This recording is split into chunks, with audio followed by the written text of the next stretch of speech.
Di na nakantukal ko. Ito na lang daw. So, pero bawal ko lang magagawin dito. Ako naman ate, pero last day na lang ito na kuhan ko sa ate ko kasi meron itong one cellphone na ate ko. Pero sayang muna, wala akong naka-video dito sa cellphone ng ate ko. So, ngayon na lang ako hindi nag-video sa aking cellphone. Pero, pag naka-cellphone ako ka ate, dapat tayo mag-subscribe. Kasi loy ng ate ko, last lang, isa lang yung video ka sa kanya. So, i-subscribe niya nga.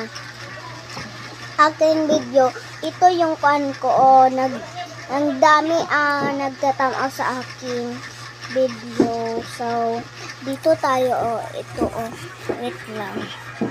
Saan lang? Wait lang. Ito, ang comment sa ate ko, ito. Tuplakan mo. So, ito, giteksan ako. O, diba? Let's subscribe him. Let's go.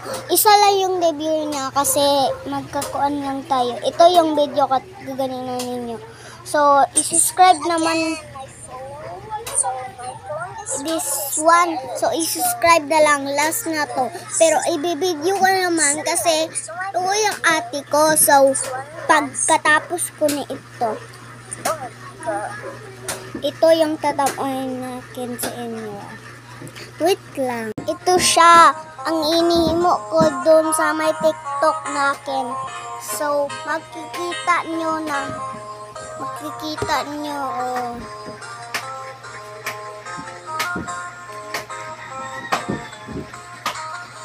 So, daming like niyan. Pela, tala. Ito. Pero kung gusto nyo magganito sa akin, i-comment lang mo sa comment section. Pero bawal na ako dun kasi wala na ako. Pero kailangan ko tong gagawin. Pero I'm sorry, di ko nagawa nun. Di ko nagawa. Kasi ang kapoy-kapoy kasi maggawa-gawa. Pero kayo, dili kayo nagkapupos sa amin. So na yun na lang ako nagbibideo sa ate ko cellphone kasi meron naman ganito sa YouTube ko, pero gusto ko naman subscribe ko ninyo. Kasi ang luoy-luoy ko na dito Parang na akong tanga dito. So, i-comment na lang sa comment section anong gusto nyo. Kita ko yun. Ha? Di ko. Gusto ko naman na sabihin ninyo.